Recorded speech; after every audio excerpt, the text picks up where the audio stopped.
નમસ્કાર મિત્રો, આ ખેડૂતો માટેની ચેનલમાં હું હરિભાઈ પટેલ તમારું હાર્દિક સ્વાગત કરું છું।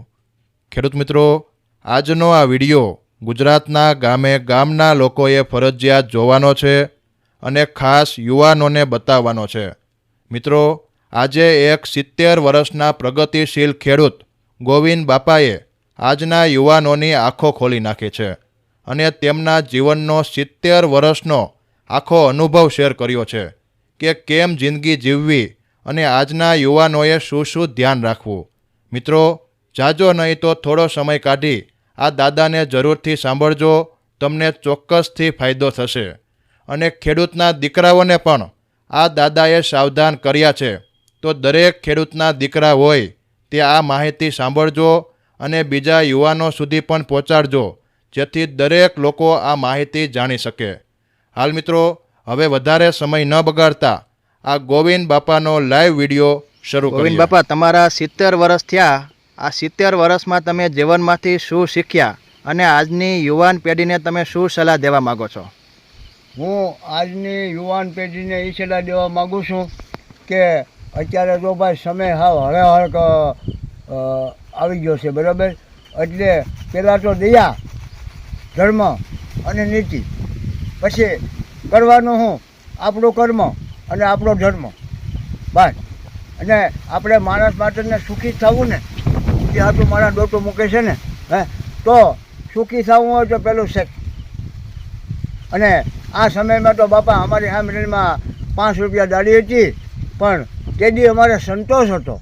અને આજ બાપા કરોડો રૂપિયા છે ને તોય સંતોષ નથી। પણ એક સમજજો કે પહેલાં સુખ શરીરનું, જો અત્યારે કે અમારી હામરેલમાં અમને અનુભવ થયો તો 72 વર્ષની અંદર અનુભવ થયો કે આપણા ભાભીલા 100 વર્ષ જીવી ગયા હતા અને અટાણે આ 50 ને 60 વર્ષે આયુષ થઈ ગઈ। તો બાપા જરીક પાછા તો વળો મારાવાલા, આ આપણો દેહ છે ને કંઈ કચરા પેટી નથી, આમાં ખાવા પીવામાં ધ્યાન રાખો।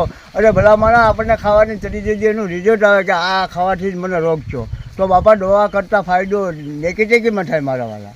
હા, સંયમની રાખો। એવા તમે બોલવામાં આ વાતો કરું છું બહુ સવાસા નહીં વેડફાનો, ઉપયોગી વાતો કરું છું અને શબ્દ સુધારો। કારણ કે શબ્દ અમારા સંતોએ કીધું કે શબ્દ આ રહે શબ્દ પાર હે, કે શબ્દની ઢગ ઢર્યા, પણ જેને શબ્દની ઓળખાણ હોય તો શબ્દ વાણી ક્યાં બોલવી, કેવું બોલવી, કેવા માણસને અરે શું બોલવું, આ વિવેક જોઈએ। નકર સુખ તો બધાને મેળવું, તો એમ થોડું સુખ મળે ભાઈ, તો એને કોઈ સાહેબો છે, નોકરિયાતો છે, કંપનીવાળા, એને તમે વિવેકથી બોલો। અને કિંમત ભણતરની કિંમત નથી, હું એક શબ્દ ભેળ્યો નથી, પણ મારી પાસે વિજ્ઞાન જ્ઞાન બે બુદ્ધિ, આ બે જ્ઞાન ભગવાનની દયાથી ને વાંચી દઉં। હા, પુસ્તકો વાંચી દઉં, ગમે તે વાંચી દઉં। આ 72 વર્ષ મારા થયા અને હજી આમાં હાલીને અહીંથી 7 ગામ લાવવું હોય તો હાલીને બી જાઉં। હા, અત્યારે આપણે ભગવાનની દયાથી ગાડી છે, પણ આજે હું નાનો નહીં, અમારા લગ્ન છે ને તે પછીનો દાડી જ કરું છું, પણ ત્યાં અમે 5 રૂપિયા દાડી કરતા ને તેથી અમારે આનંદ હતો। અને અટાણે 500 રૂપિયા દાડી આવે છે ને કાંઈ ખાવાનું વેળું નથી ભલા માણા। અને અમે તો એ જ કહીએ છીએ કે એ જવાન આવ, આ તમારે બસવું હોય ને આ રોગથી અને આ ઓલાથી, તો તમે બધા સંયમની રાખો। આપણા દેશની માટે દેહ રાખતા ધર્મ, તો આપણા દેહને હાંસવો મારાવાલા। આમાં શું ખાવાનું ન ખાવાનું, ખાવું આપણે બીજા આ પદાર્થોથી ક્યાં ટાઈમ છે? આપણા તલ છે, ખાવામાં તલના ભૂકા કરીને ખાઓ, ગોળને ભેળવીને માંડવીનો ભૂકો કરીને ખાઓ। તમારે બદામ શું કરે અને લોહી જો કોઈથી બંધાય તો મને કહેવું આ પગો દુખે, ટાટિયા દુખે ને લા, આપણે તો બધું આધુનિક જ ખાવું છે, આપણે સ્વાદ ચડી ગયા। તો મારાવાલા આ બધો સ્વાદને હવે થોડો મૂકો અને આપણું જે કાંઈ છે ને એ જૂની ઓલામાંથી આવો। આ ભલામણ અમને તો એ થાય કે આ 50-60 વર્ષની આયુષ જોવા કેટલી તૂટી, 30 વર્ષની આયુષ અમારી હામરેલમાં તૂટી બાપા। અને મારા જો હજી 72 વર્ષ ત્યાં ભગવાન દે છે, હજી 7 ગાંવ જમીન આલી રહ્યો હતો। આ અમારામાં કાંઈક નિયમ ધર્મ નેકી ટેકી હશે તો ને બાપા, અને બધી જ્ઞાતિમાં ભળી જાય। જો આ ભગવાનની જે છે આ પાકો પરવારો, ખાખી, નાગા, સંન્યાસી, 4 ધર્મ, જાત નિજાર, મહાધર્મ ને સનાતન, એમાં આપણે સનાતનમાં, અને આ ખાખીનો પરવાનો, ખાખી, નાગા, સંન્યાસી, પરમાનંદ ભારતી, એના ગુરુ બ્રહ્માનંદ ભારતી ગિરનારની અંદર, પછી ભજન વાણી, આપણે એક ચોપડી ભણેલા નથી, બધું આ હૃદયની અંદર, આ મગજની અંદર બધું, તમે ગમે એની વાણી કહો, સંતોની, ભક્તોની। હા, અને તમે કહો કે સુખી કેમ થવું, એ પણ આપણી પાસે છે। એમાં જો કે આપણે એક હાઈસ્કૂલની અંદર ભણતા હોય ભાઈ, તો 50 નિશાળે હોય કે 100 હોય, હવે એમાં પાસ કોણ થાય? અભ્યાસી પાસ થાય. અભ્યાસ કરે ને તો પાસ થાય બાપા. બાકી તો અભ્યાસ કરે ને કેટલું ભણ્યો તો કે હું તો 12માં ભણ્યો, કોલેજ ભણો, પેલા પણ અભ્યાસ જ કર્યો ને છેલ્લા ઘા કરી તો બાપા ડિગ્રી થોડો મેળવે.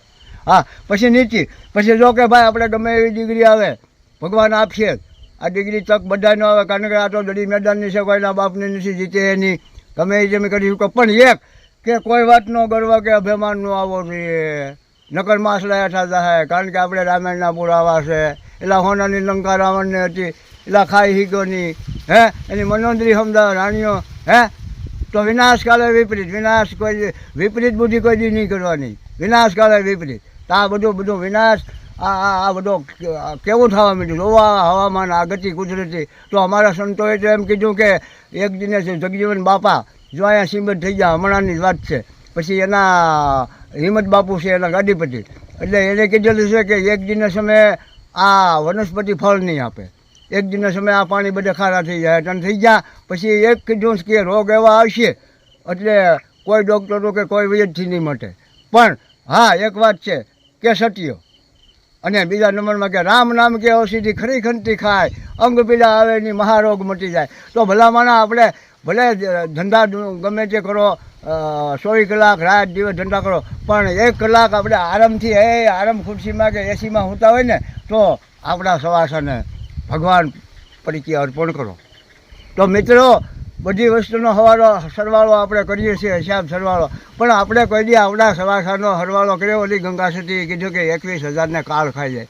તો આપણે થોડોક તો ભગવાનને અર્પણ કરો, હે તો એ ભગવાનને સોપડે લખાઈ જાય યુગો યુગ અમર થઈએ. ભલામણા હા જવાર એવો નિયમ રાખો કે 10-20 મિનિટ ભગવાનની સામે સવાસા આપણા બધી લાઈન પર કરતી કાપી અને આપણી અંદર સૂતા રાખીને આપણો જે કાંઈ સવાસા હાલે છે ને, ઓહમ ને સોમ 2 સવાસા હાલે છે ને, રાત દી આપણો અખંડ ઈ રખવાળો છે. ભલામાણા હું વળી ગયો તો કે સવાસા, તો ભલામાણા બધો ધંધો પ્રગતિ નિર્જર કોટી કરી નાખો. હોતા ટેસ્ટ છે, તમારે કોઈ આસનની જરૂર નથી, ધંધા તમારા કરો, કર્મ કરો, પણ 10-20 મિનિટ, અડધી કલાક સવાસા ગમે તે જે ભગવાનને માનતા હોય એને અર્પણ કરો. બસ આ મારું એટલું કહેવાનું છે બાપા. તો સુખી અને સમય સારો છે બાપા, તો જીવતા આવડે તો, બુદ્ધિ હોય તો રૂપિયાની રેલવી જાય, નકર તો અમે જો બાપા આખી જિંદગી આ 8-8 વર્ષ આ પૈસો ન થયો. હવે તો કારણ કે અમારી પાસે બુદ્ધિ ઘણી છે, પણ અમારા કર રહી ગયા.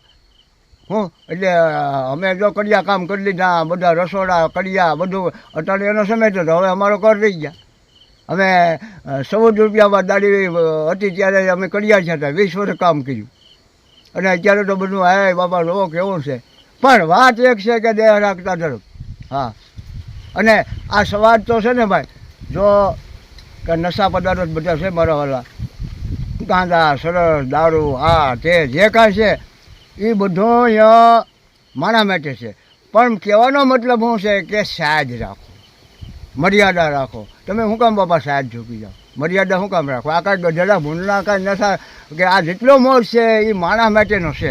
પણ ઓલા સંતોએ કીધું કે આ તો બધા ભાઈ હજરા છે, આ હજરા નહીં જાય. એ સંતો ભક્તો એ માનવી, અને થોડે સાજથી પીજો બસ. અને કોઈ વાતનો કોઈ ડિગ્રી ભગવાન આપે ને તો એમ કહેજો, ભગવાન પાસે પ્રાર્થના કરજો કે હે ભગવાન, અમને કાંઈક એવી તક આપો ને તો અમે કોઈ ગરીબને સારું કરીએ, એનો આશીર્વાદ મેળવીએ. બસ આશીર્વાદ સિવાય કાંઈ નથી. માનવ છે એ જ ભગવાન છે.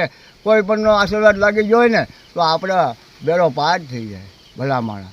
હા, કોઈની કડવા ન લેવી, કોઈની હાય ન લેવી. બસ આ એટલું મારું કહેવાનું છે. તો જરૂર ભગવાન આપણને સુખ આપે બાપા.